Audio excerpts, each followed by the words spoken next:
Shalom jemaat Tuhan, mari bersama-sama kita datang ke hadapan Tuhan dengan penuh kerendahan hati. Kita mau meninggikan Tuhan kita.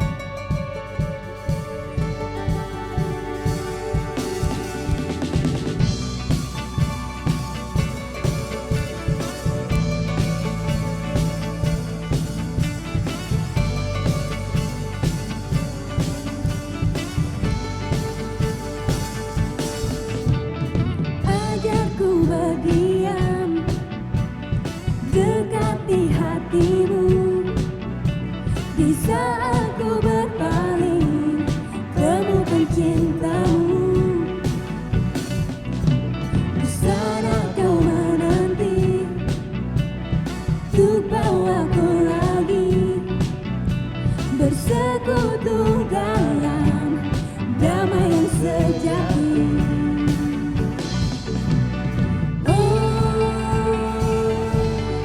Ku nambah hadirmu,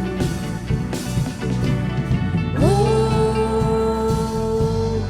inilah rinduku, hidupku hanyalah untukmu. Segenap hatiku kagum akan kebaikanmu dan nafasku menceritakan kasih-Mu. Ajar ku berdiam dekat di hati-Mu.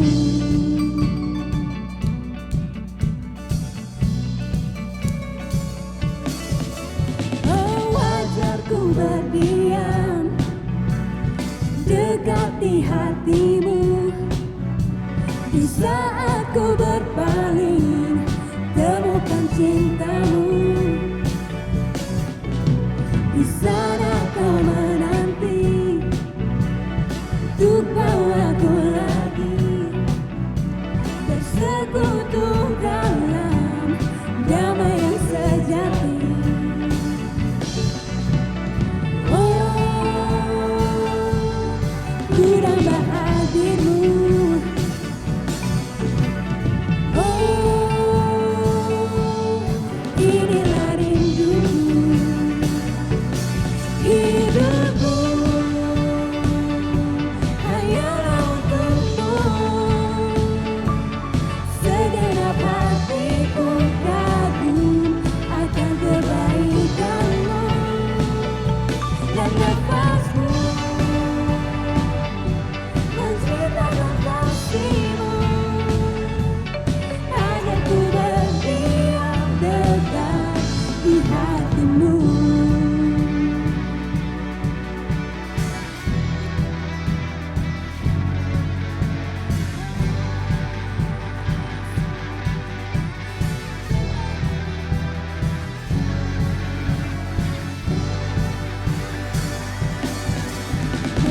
Tepuk tangan bagi Tuhan kita.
Diam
Shalom, Bapak Ibu, jemaat Tuhan yang terkasih dalam Kristus.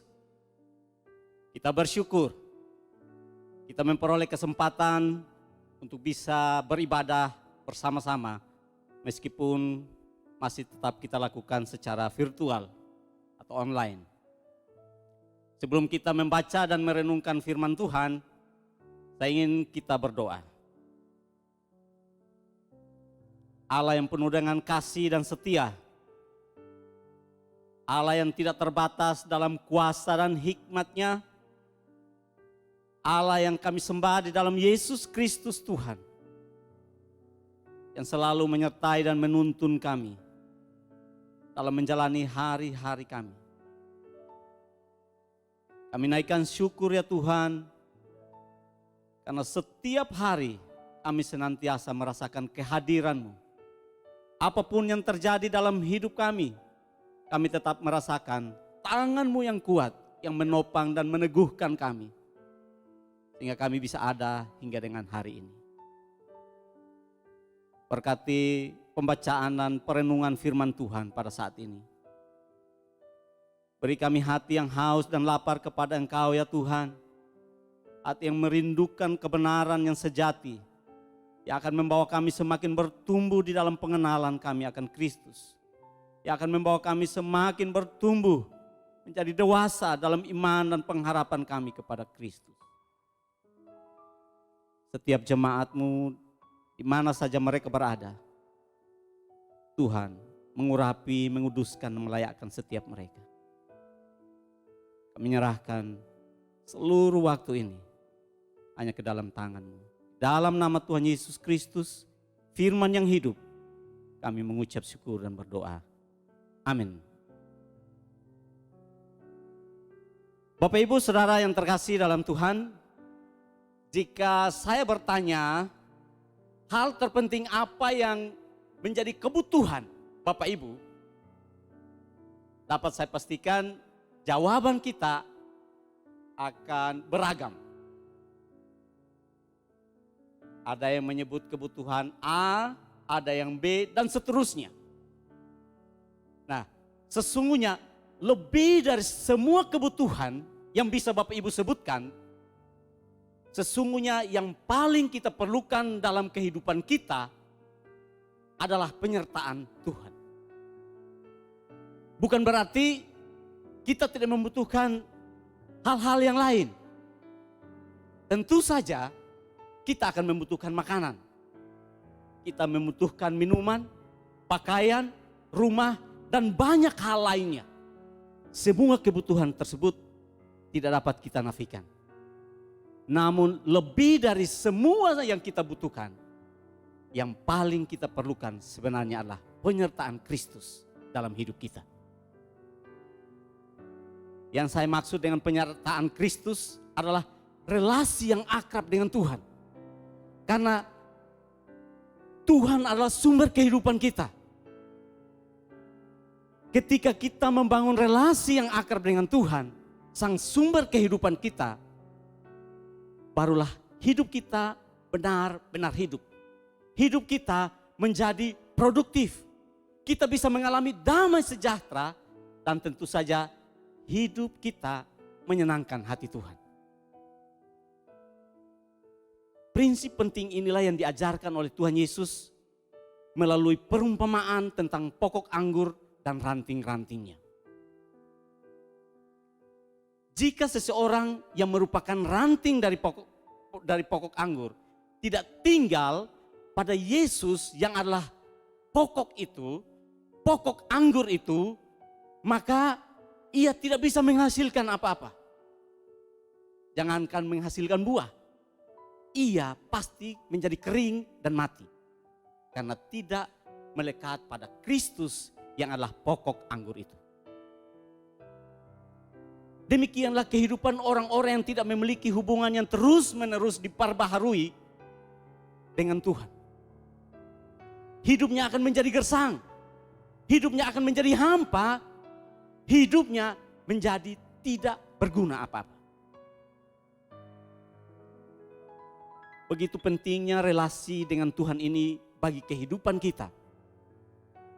Sehingga iblis berupaya sebisa mungkin ia menghalangi kita untuk tidak boleh melakukannya. Iblis berusaha sedemikian rupa sehingga kita tidak bisa membangun relasi yang akrab dan yang bersifat menetap dengan Kristus. Bukan dengan cara mencegah kita untuk pergi ke gereja, bukan. Bukan dengan cara menghalangi kita untuk membaca Alkitab, bukan itu. Bukan pula dengan membatasi kita untuk terlibat dalam berbagai aktivitas pelayanan yang ada dalam gereja. Yang iblis lakukan adalah mencuri waktu kita, supaya kita tidak bisa membangun persekutuan yang akrab dengan Kristus. Iblis membuat kita sibuk dengan hal-hal yang tidak penting. Ia membuat kita sibuk berpikir dan membuat rencana kerja yang begitu banyak, yang mengharuskan kita bekerja sampai larut malam, 7 hari dalam 1 minggu untuk merealisasikannya. Ia memenuhi pikiran kita dengan berbagai keinginan dan memikat hati kita dengan hal-hal yang menyenangkan. Sehingga kita tidak akan bisa merasa puas jika kebutuhan keinginan itu belum terpenuhi. Kita dibuat sibuk dengan menonton acara-acara kesukaan kita. Kita dibuat sibuk dan asik dengan hobi-hobi kita. Sibuk dengan permainan-permainan game yang lagi tren. Bahkan kita sibuk dengan membaca informasi-informasi dan membalas pesan-pesan yang ada di media sosial melalui handphone yang kita miliki. Dengan cara tersebut, ia membuat kita kehabisan waktu. Sehingga tidak ada lagi kesempatan bagi kita untuk membangun hubungan dengan Tuhan. Ia merusak keakraban kita dengan Tuhan. Sehingga kita tidak bisa lagi merenungkan perbuatan-perbuatan Tuhan dalam hidup kita. Kita tidak bisa lagi mendengar suara Roh Kudus yang berbicara dalam hati nurani kita. Bapak Ibu saudara-saudara yang terkasih, apakah hal ini yang Bapak Ibu rasakan hari-hari ini? Apakah Bapak Ibu telah terperangkap dalam tipu daya iblis sehingga kita memiliki prioritas hidup yang keliru?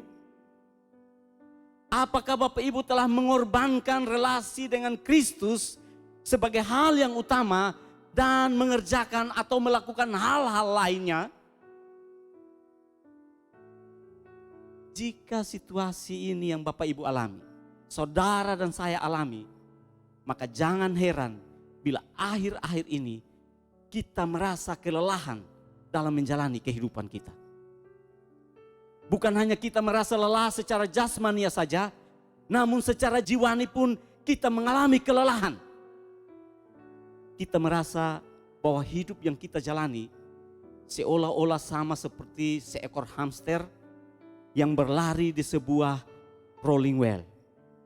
Secepat apa, seberapa lama hamster tersebut berlari, ia akan berlari di situ-situ saja. Energinya habis, ia kelelahan dan tidak pernah mengalami kemajuan sedikit pun. Bapak Ibu Saudara, untuk itu dalam beberapa minggu ke depan kita akan belajar bersama-sama tentang janji dan pertolongan Tuhan dalam memberikan kesegaran yang baru di dalam hidup kita. Kesegaran yang baru yang membuat kita dapat menjalani hidup ini dengan penuh gairah. Kita dapat menjalani hidup ini limpah dalam damai sejahtera.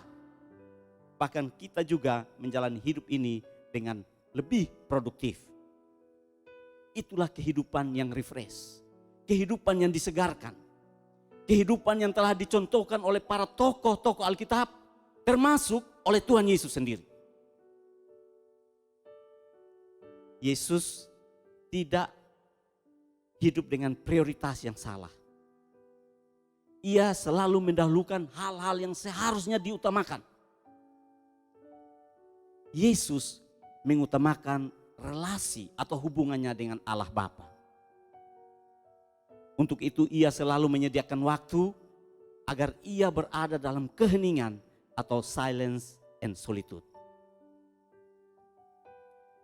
Mari saya mengajak Bapak Ibu untuk membuka firman Tuhan di dalam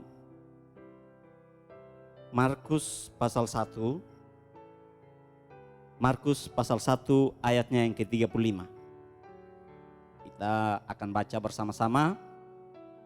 Bapak Ibu bisa membaca dengan bersuara, meskipun Bapak Ibu tidak bersama-sama dengan saya saat ini. 3.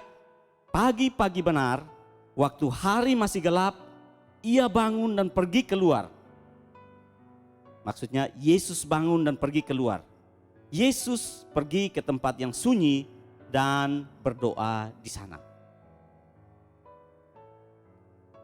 Dari ayat ini kita dapat melihat bagaimana Yesus mengutamakan relasinya dengan Allah Bapa sebagai hal yang utama.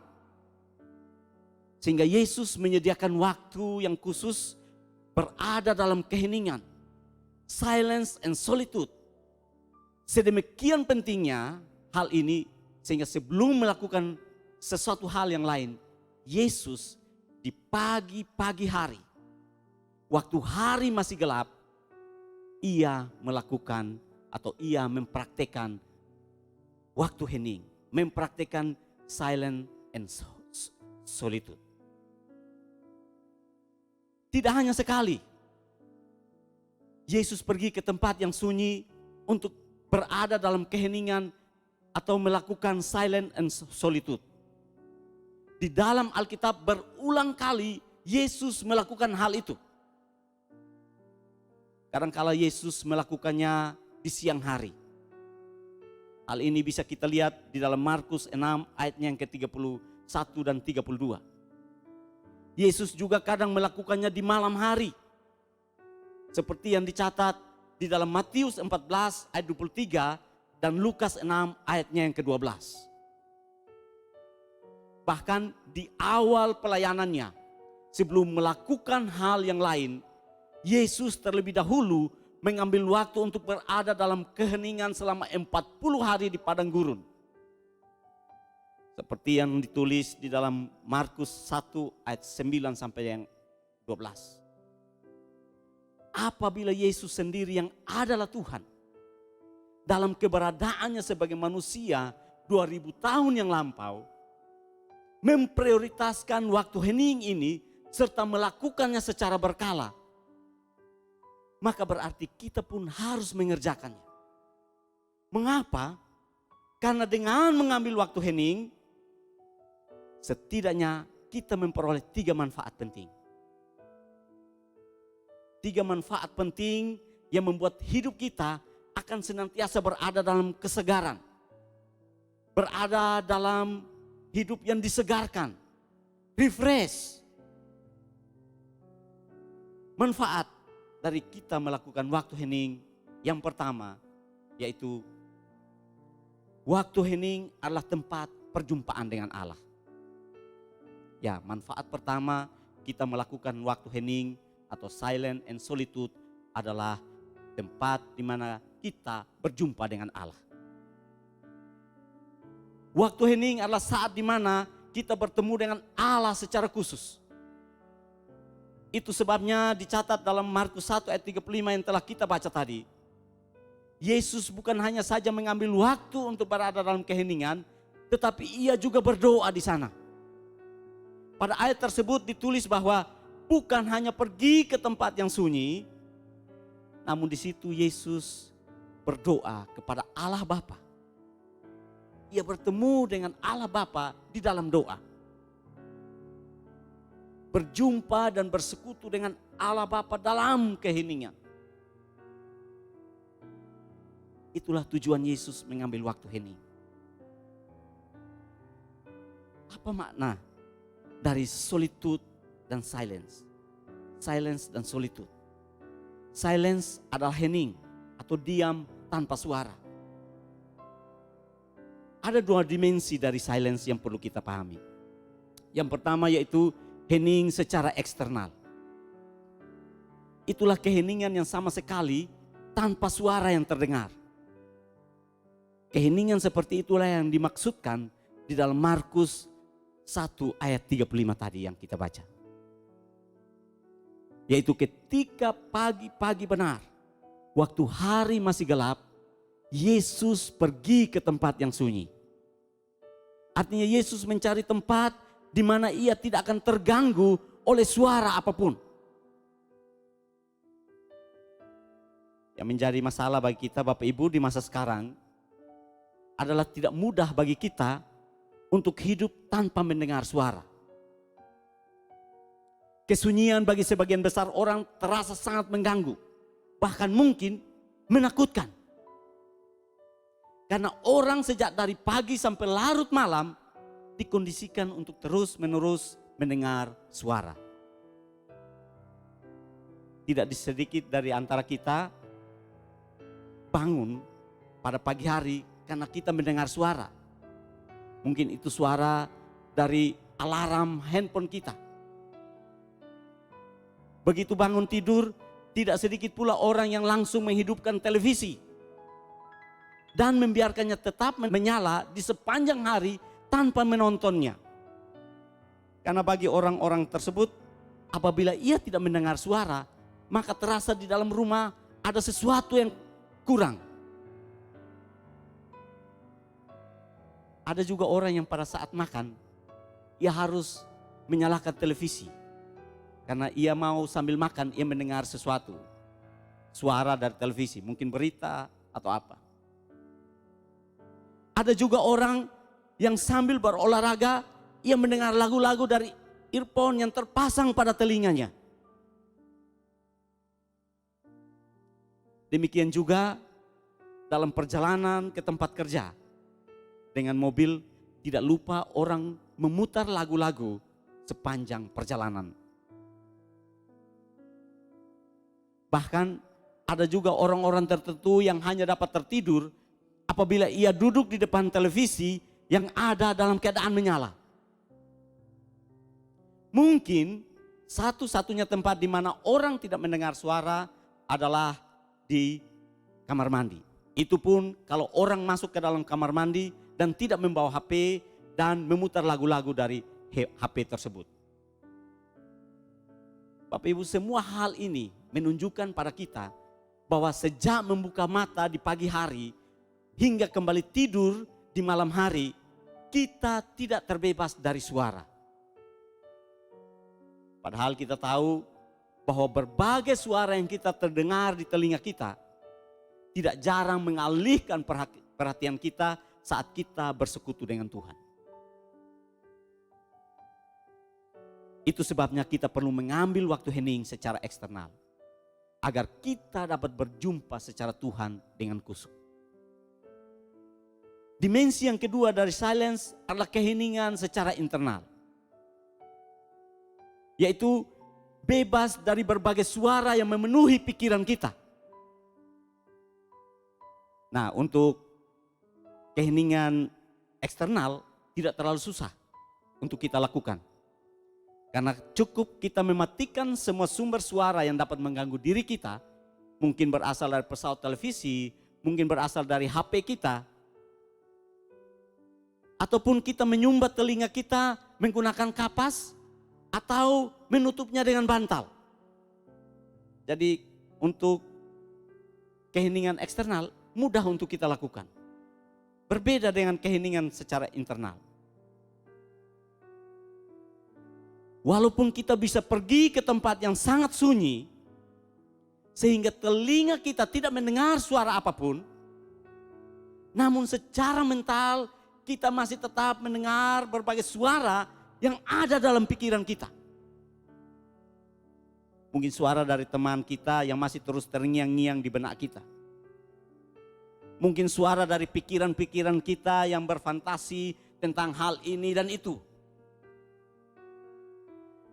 Mungkin juga suara dari rasa takut dan khawatir yang ada dalam hati kita tentang suatu hal dalam jiwa kita.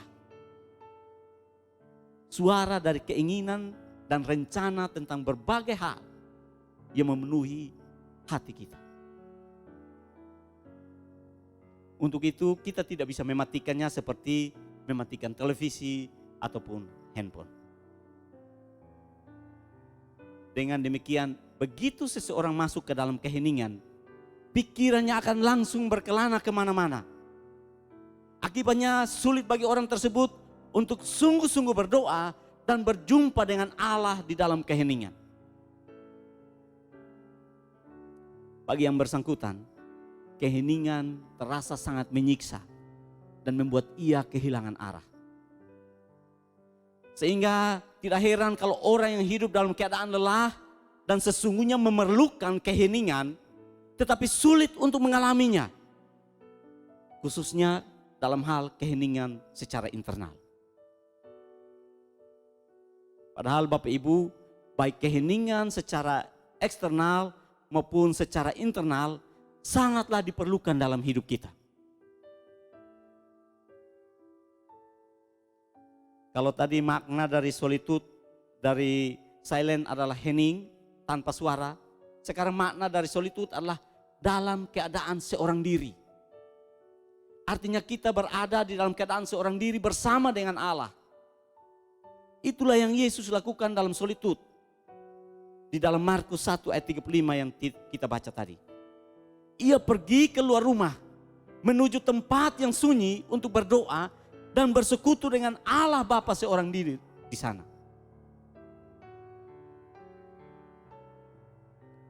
Satu hal yang harus kita bedakan juga Bapak Ibu, bahwa antara solitude dan isolasi berbeda.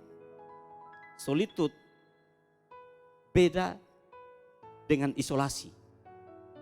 Kalau solitude kita bergaul dengan Allah dalam kesendirian kita, sedangkan dalam isolasi kita melarikan diri dari dunia, dari orang-orang di sekitar kita. Dalam solitude kita membuka diri terhadap Allah.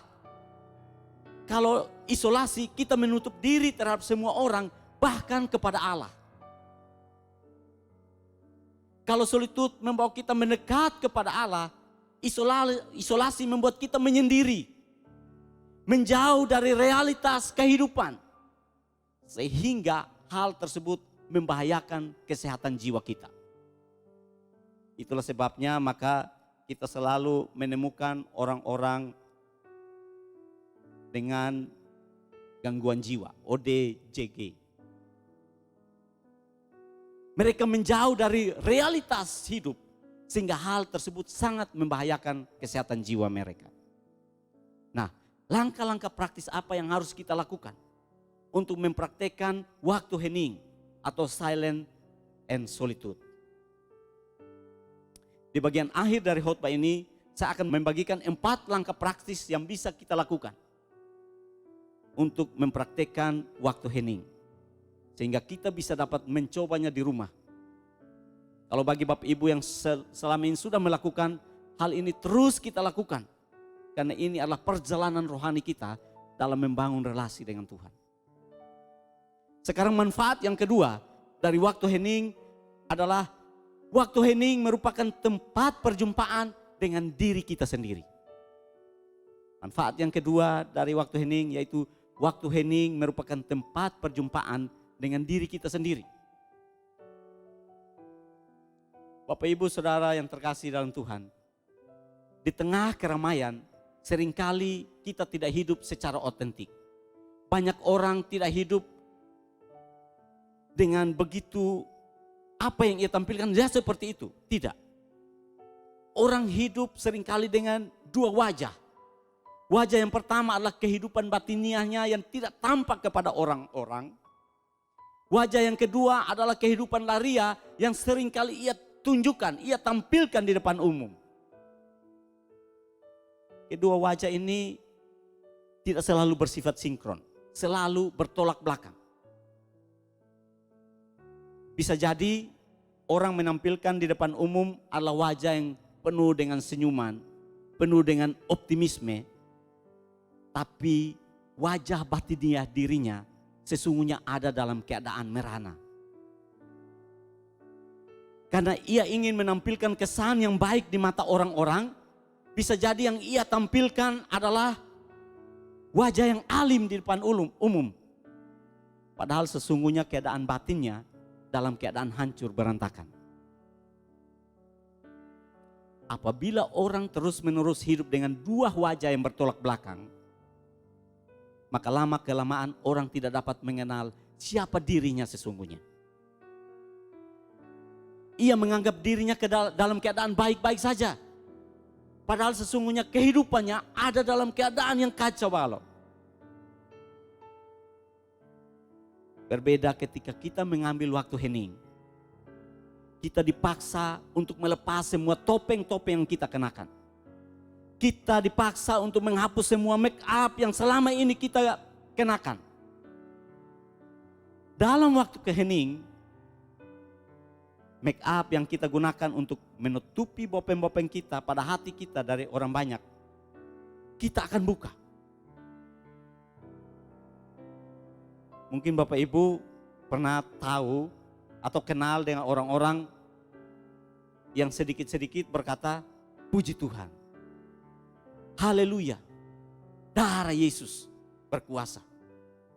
Padahal kita lihat kehidupannya tidak dekat dengan Tuhan.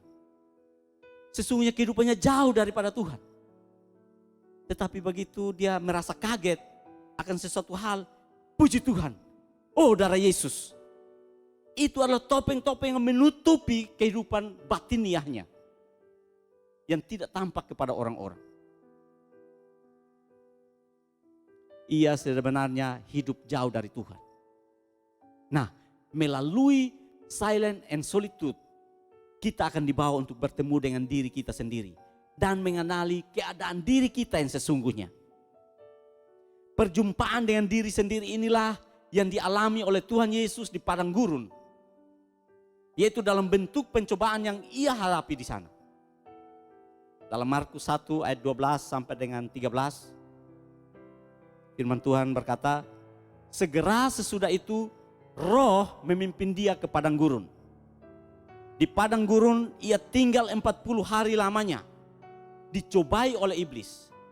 Ia berada di sana di antara binatang-binatang liar, dan malaikat-malaikat melayani dia. Di ayat ini ditulis bahwa Roh Allah memimpin Yesus ke padang gurun. Di situ 40 hari kemudian ia dicobai oleh iblis. Apabila secara harfiah Yesus pergi ke padang gurun, maka melalui waktu hening kita masuk ke padang gurun, dalam arti berada seorang diri di dalam kesunyian. Di situ kita akan ditolong oleh Roh Kudus untuk mengenali siapa diri kita sebenarnya. Kita akan melihat kekurangan dan kelemahan yang masih mewarnai hidup kita. Dan bertolak dari situ kita datang dengan kerendahan hati. Merendahkan diri memohon anugerah Allah yang akan memulihkan hidup kita di dalam Yesus Kristus. Henry Nouwen, seorang teolog yang sangat terkenal dalam bukunya yang berjudul Making All Things New, An Invitation to the Spiritual Life, menuliskan, tanpa solitude hampir tidak mungkin bagi kita untuk menjalani kehidupan rohani. Kita tidak akan menganggap bahwa kehidupan rohani sebagai hal yang penting jika kita tidak menyisihkan waktu untuk bersama dengan Tuhan dan mendengarkan Dia. Bapak, Ibu, saudara-saudara yang terkasih, apabila kita benar-benar ingin bertumbuh dalam kehidupan secara rohani, ambillah keputusan untuk menyediakan waktu, untuk menyisihkan waktu hening secara teratur setiap hari. Waktu hening atau waktu teduh yang bisa kita lakukan ketika kita melakukan ibadah harian. Ada pagi hari, pada siang hari, dan pada petang hari atau sore hari. Yang terakhir, manfaat dari waktu hening. Waktu hening adalah tempat pembaharuan. Mengapa? Karena sesungguhnya hiruk pikuk suara baik yang ada di luar kita maupun yang ada di dalam diri kita sangatlah melelahkan jiwa kita. Oleh sebab itu kita perlu mengambil waktu hening. Kita perlu beristirahat sejenak. Sama seperti yang dilakukan oleh Yesus dengan mengajak murid-muridnya untuk pergi ke sebuah tempat yang sunyi. Seperti yang ditulis di dalam Markus 6 ayat 30 dan 31. Markus 6 ayat 30 dan 31. Kemudian rasul-rasul itu kembali berkumpul dengan Yesus dan memberitahukan kepadanya semua yang mereka kerjakan dan ajarkan. Lalu Yesus berkata kepada mereka, marilah ke tempat yang sunyi supaya kita sendirian dan beristirahatlah seketika. Sebab memang begitu banyaknya orang yang datang dan yang pergi, sehingga makan pun mereka tidak sempat. Pada ayat ini dicatat bahwa sesudah murid-murid Yesus pulang dari melakukan praktek pelayanan, mereka menyampaikan kepada Yesus tentang berbagai hal yang telah mereka ajarkan, yang telah mereka kerjakan di dalam masa praktek pelayanan tersebut. Bapak Ibu, kita bisa membayangkan betapa semangatnya, betapa antusiasnya para murid-murid menceritakan tentang mujizat-mujizat yang terjadi di dalam pelayanan yang mereka lakukan. Namun menanggapi laporan tersebut, Tuhan Yesus mengajak para muridnya untuk pergi ke tempat yang sunyi. Di tempat yang sunyi mereka bisa berada dalam keadaan sendirian. Mereka berada dalam waktu keheningan. Yesus menjelaskan tujuan dari ajaran yang ia berikan, yaitu agar mereka dapat beristirahat seketika. Mereka bisa beristirahat seketika.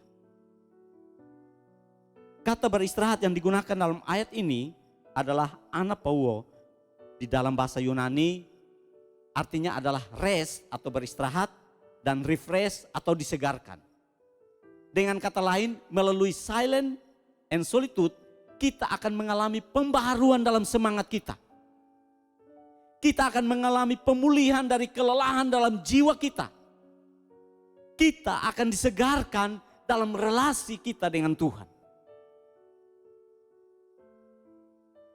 Namun seringkali yang menjadi masalah adalah di tengah tantangan dan kesulitan hidup yang sedang kita alami, kita hadapi. Tidak jarang orang justru mengabaikan pentingnya untuk mengalami penyegaran relasi dengan Tuhan.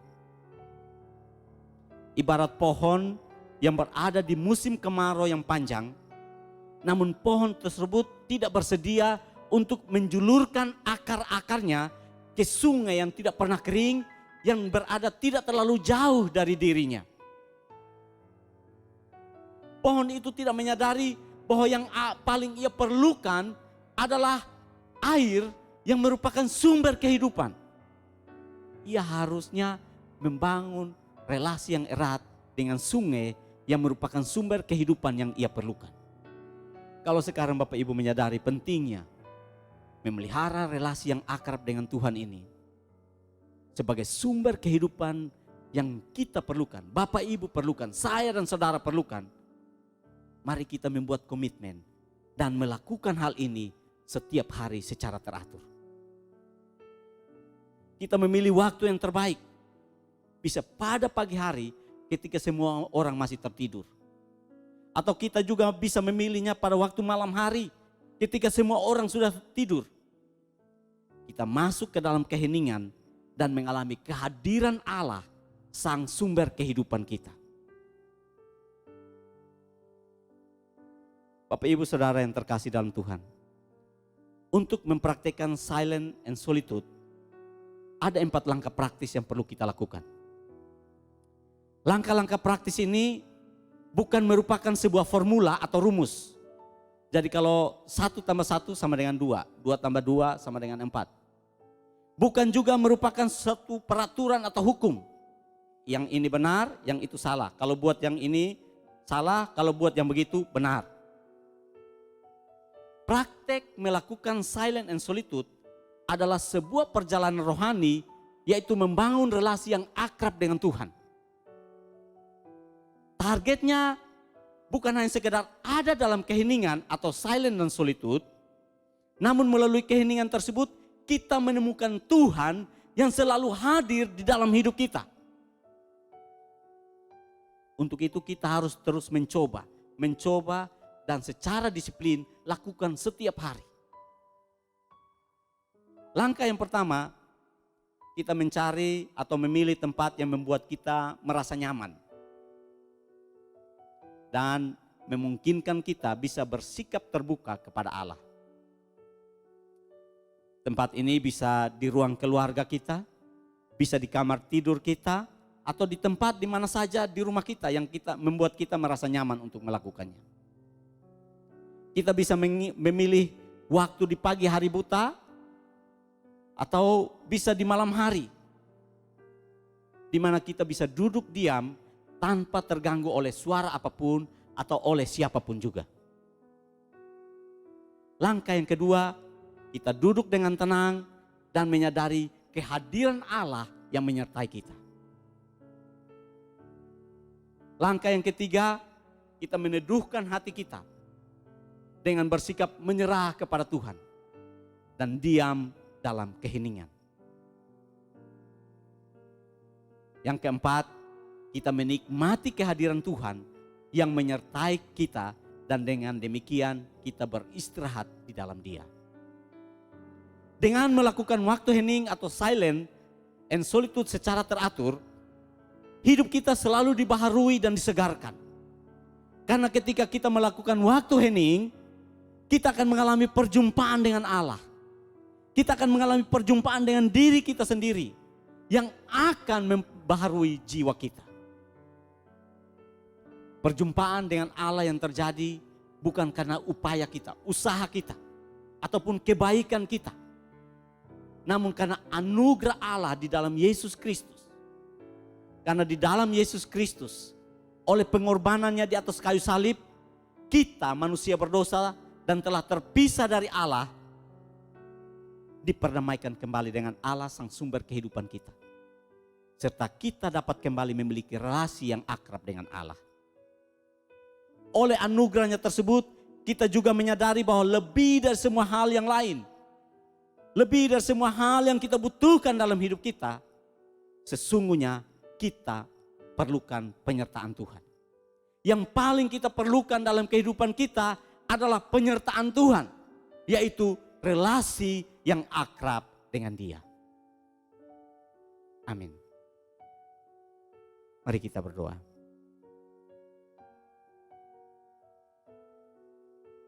Kami sudah mendengarkan kebenaran firman-Mu ya Tuhan. Bahwa kami untuk menyadari selama ini apa yang telah kami lakukan dan apa yang akan kami perbaiki ke depan dalam membangun kehidupan rohani kami. Ajar setiap kami ya Tuhan, agar kebenaran-kebenaran yang kami terima dapat kami praktekkan dalam kehidupan kami sehari-hari. Hari ini kami diajarkan untuk boleh mempraktekkan silent and solitude. Waktu keheningan di mana kami berada bersama dengan Tuhan. Kami menyadari Engkau Tuhan yang telah menyertai kami, yang selalu ada bersama-sama dengan kami. Bahwa kami masuk dalam pengalaman-pengalaman rohani yang baru ya Tuhan. Dalam mempraktekkan silent and solitude. Waktu di mana kami menyendiri, ada dalam keheningan untuk berjumpa dengan Allah. Untuk kami boleh berjumpa dengan diri kami sendiri. Sehingga kami tahu kelemahan dan kekurangan kami. Dan dalam kerendahan hati kami mohon kepadamu. Oleh anugerah-Mu, Engkau membaharui kami. Membaharui jiwa kami. Dan Engkau membawa kami masuk dalam persekutuan yang erat. Relasi yang intim dengan Engkau. Terima kasih Tuhan Yesus. Berkati setiap jemaat yang telah membuat komitmen untuk mempraktikkan kebenaran firman Tuhan ini. Biar hal ini menjadi kehidupan kami. Kami lakukan secara teratur setiap hari. Dan pada akhirnya kami memiliki pengalaman-pengalaman yang indah bersama dengan Tuhan. Terima kasih Bapa. Setiap jemaat dalam pergumulan masalah yang mereka alami, Engkau Allah memberikan kekuatan bagi setiap mereka. Engkau Allah menuntun dan menyertai mereka, memberikan kekuatan, jawaban, jalan keluar atas setiap masalah, persoalan, tantangan kehidupan yang mereka alami. Sehingga mereka memiliki kesaksian bahwa hidup mereka disertai oleh Tuhan. Hidup mereka ditolong oleh Tuhan. Dan melalui kesaksian-kesaksian mereka, nama Tuhan dipermuliakan. Membawa banyak orang untuk datang dan percaya kepada Engkau. Dalam nama Tuhan Yesus Kristus, kami bersyukur. Haleluya. Amin. Mengakhiri ibadah kita, Bapak Ibu, saudara-saudara yang terkasih, dimanapun Bapak Ibu berada, angkat kedua tanganmu dan terimalah berkat Tuhan. Anugerah dari Allah Bapa, kasih dan setia di dalam Yesus Kristus Tuhan, penghiburan dan kekuatan dari Roh Kudus senantiasa menyertai kita dari sekarang hingga kekal selama-lamanya. Berkat kekal ini kita terima di dalam nama Yesus Kristus, Tuhan dan Raja kita, Tuhan dan Allah kita. Haleluya. Dan setiap kita yang percaya berkata, amin. Tuhan Yesus memberkati. Sampai jumpa dalam ibadah kita di minggu berikutnya. Salam.